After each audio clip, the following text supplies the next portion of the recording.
before the UNGA. A decade of so many challenges, but at the same time, a decade of Indonesia's many contributions in addressing global issues. One of them is Palestine. Indonesia cannot, I repeat, cannot sit back and relax, seeing the injustice that continues to be committed against the people of Palestine. Indonesia is and will always stand with the people of Palestine to attain their right to have an independent state of Palestine. As I speak now, more than 41,000 people in Gaza have been killed. Situation in West Bank, Lebanon are deteriorating. Is that not enough? Is that not enough? Will the Security Council only take action to stop Israel atrocities when all Palestinians are displaced? Or when 100,000 Palestinians are killed? Or when a regional armed conflict breaks out? That will be too late. PM Netanyahu yesterday mentioned, and I quote, that Israel seeks peace, that Israel yearns for peace. Really? How are we supposed to believe that statement? Yesterday, while he was here, Israel conducted unprecedented massive air attack on Beirut. PM Netanyahu wants the war to continue. We must stop that. I repeat, we must stop that. We must pressure Israel to come back to a political solution for two-state solution. Mr. President, the overwhelming majority of the UN members strongly support the two-state solution, and this is the right time to walk the talk. Recognizing the state of Palestine is the least that we can do now to give Palestinians equal footing on the world states and to exert pressure to Israel to stop their atrocities. Therefore, I urge countries that have yet to recognize the state of Palestine to do so now. If each of us does it, for sure it will give impact. The recognition of Palestine today is an investment that will yield a more peaceful, just, and human world tomorrow. Once again, Indonesia urges the permanent members of the Security Council to concretely act to immediately stop Israel from blatantly violating international law and to end Israel impunity. The mandate of the Security Council is to maintain peace, to create peace, not to maintain and prolong wars, or even worse, to support the perpetrator of atrocities. Inaction means complicity. Colleagues, wherever Indonesia goes, we carry the voices of the global South. Indonesia started this commitment in 1955 when Indonesia hosted the Asia-Africa Conference in Bandung, Indonesia. The Bandung spirit of equality, cooperation, and solidarity will always be alive to inspire the global South to gain their rights, including their rights to development. That is the spirit that we need if we want to have a global leadership where moral virtues are the compass of our business. Do not bury the principle of the UN Charter and international law under the rubble of double standard, trust deficit, and zero-sum game. Mr. President, Excellencies, against these global challenges, Indonesia continues to be part of the solution. By embodying this commitment, Indonesia presidency in 2022 managed to prevent the G20 from collapsing, despite deep geopolitical division. During the global pandemic, we led the establishment of the Pandemic Fund and co-chaired the COVAX AMC Engagement Group to ensure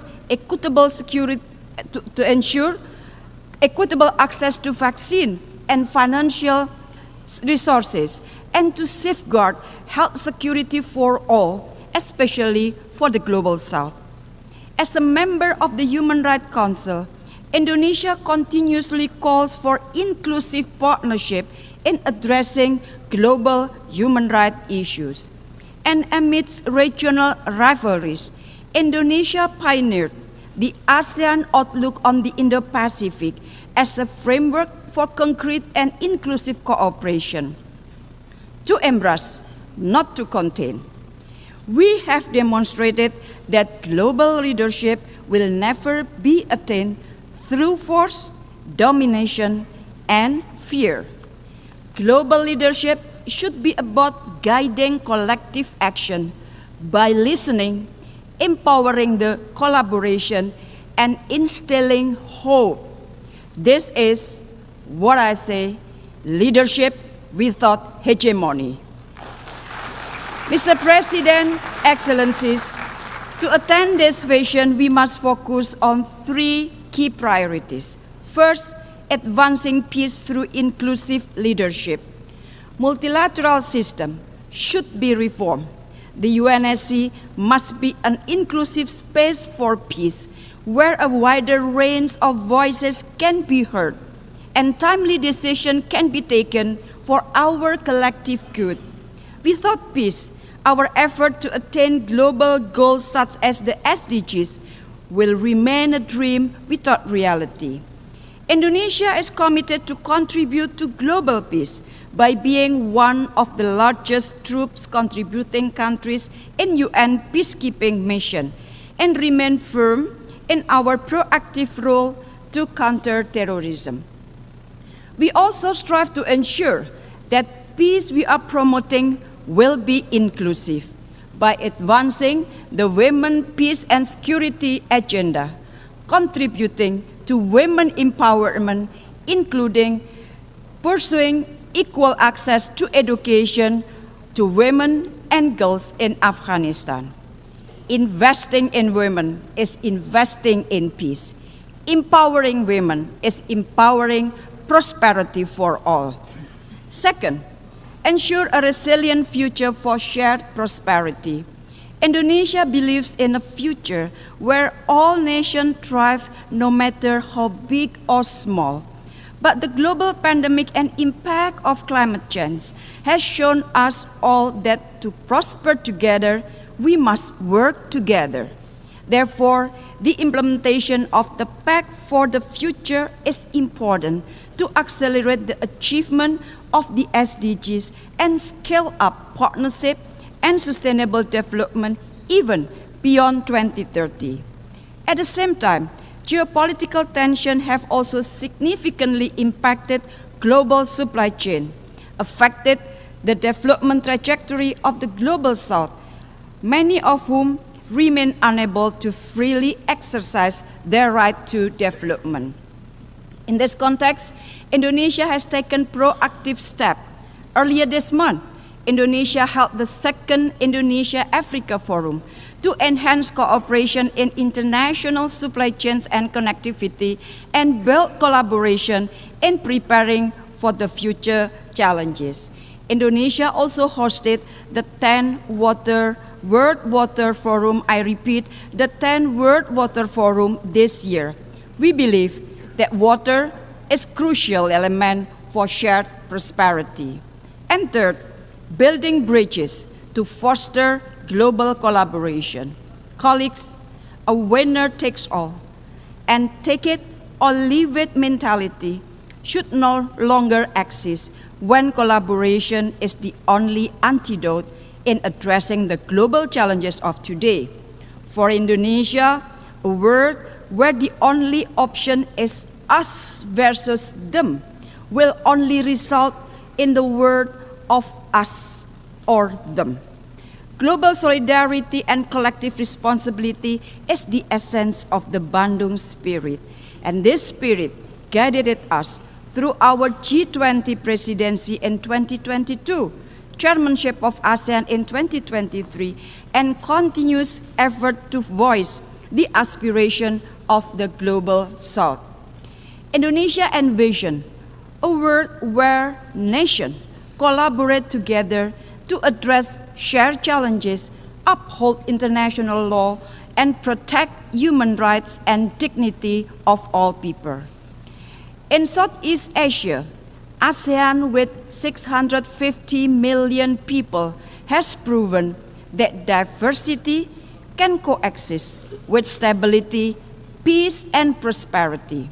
Indonesia also continues to work with ASEAN to restore peace and stability in Myanmar through implementation of the ASEAN 5-point of consensus and to enable the safe and dignified return of the Rohingya people.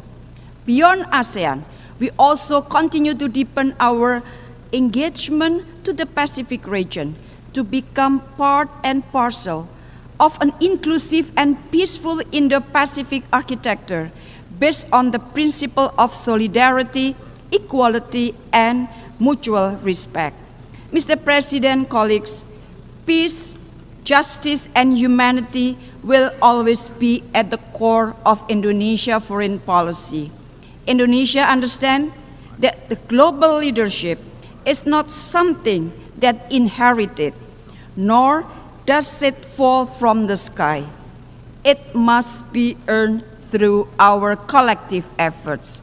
Rest assured that Indonesia's commitment toward common peace, common prosperity, common security will be carried out forward across Indonesia's successive administration.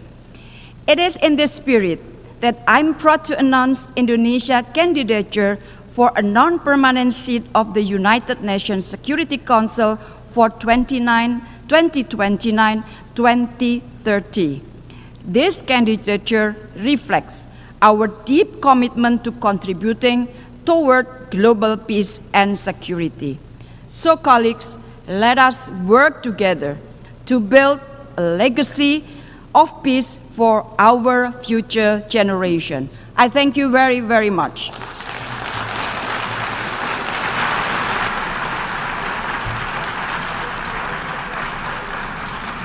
I thank the Minister for Foreign Affairs of Indonesia.